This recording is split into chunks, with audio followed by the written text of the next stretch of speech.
Tonight, humanity does something it has not done in 54 years. 4 astronauts are heading to the moon. This is Artemis II, the most powerful rocket ever built by NASA, carrying 4 human beings away from Earth toward the moon. No, this is not an April Fool's joke. This is real. This is history. And it is happening right now. Artemis II is a 10-day mission. The crew will fly around the moon on a free return trajectory, meaning the moon's own gravity will slingshot them back to Earth. The Orion spacecraft is NASA's most advanced crew vehicle ever built, designed to take humans deeper into space than any vehicle in history and bring them home safely. Launch is set for 6:24 p.m. Eastern Time today from Kennedy Space Center in Florida, the same launch complex that sent Neil Armstrong and the Apollo astronauts to the moon. NASA has confirmed an 80% chance of favorable weather conditions for today's launch, the best conditions of any day in the current launch window.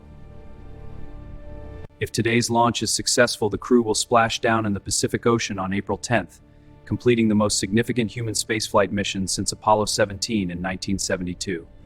4 astronauts, 1 historic mission. Let me tell you who they are and why this crew is unlike any crew that has ever flown before.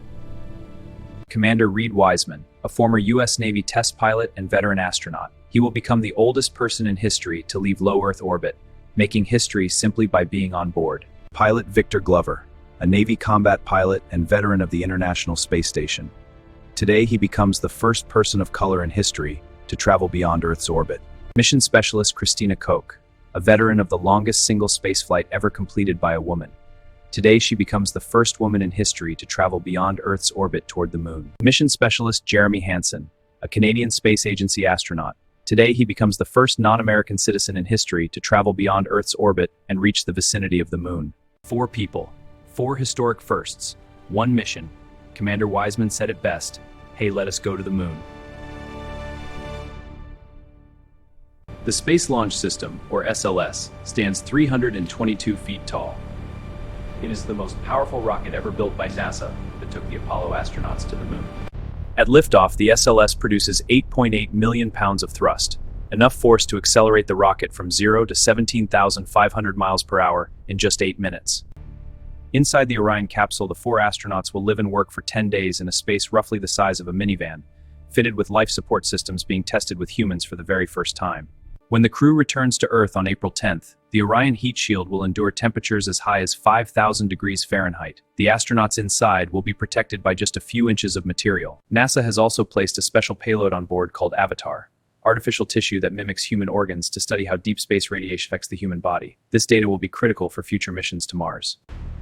After months of delays, hydrogen fuel leaks, valve issues, and a helium flow problem that forced a full rollback, the rocket is finally ready. Nothing could stop it now. 8 minutes after launch, the crew will be in low Earth orbit. Then 25 hours later, they will fire the engine for 6 minutes and 5 seconds, pushing them out of Earth's orbit and toward the moon. The journey to the moon takes 4 days.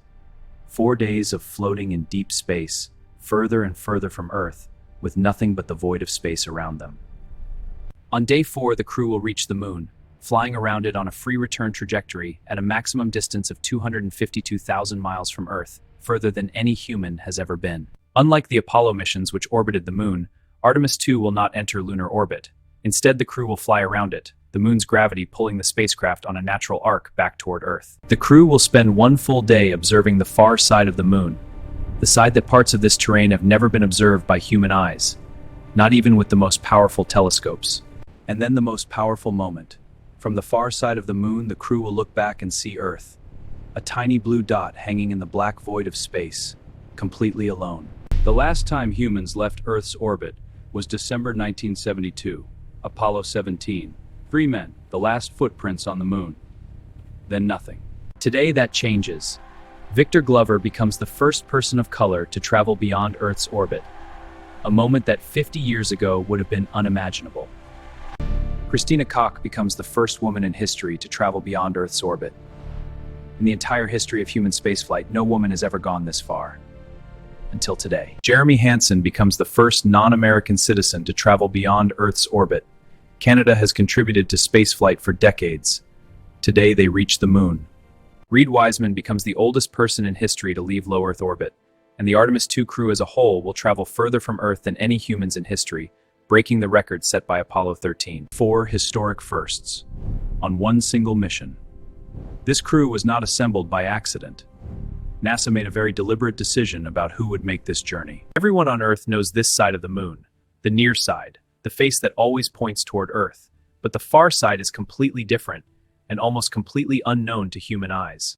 The far side has never been seen by human eyes directly, until today.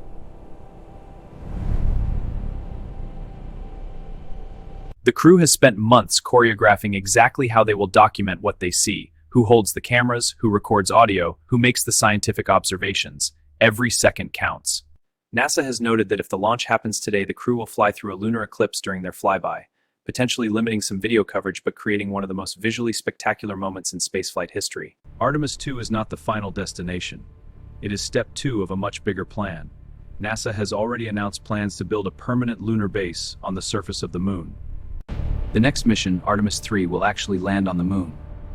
The first time humans have walked on the lunar surface since 1972, and this time a woman will be among them.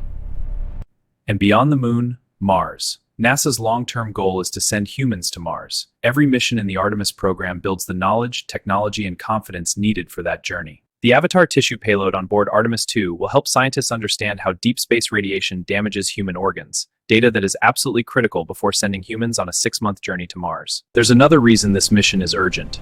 China plans to land on the moon before 2030. For the first time since the 1960s space race, America has a real competitor. When Neil Armstrong stepped on the moon in 1969, the entire world stopped.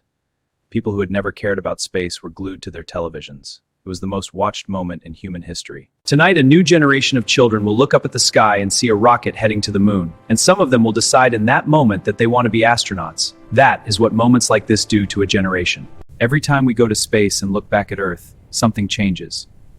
We see how small, fragile, and precious it is, and how much we all share.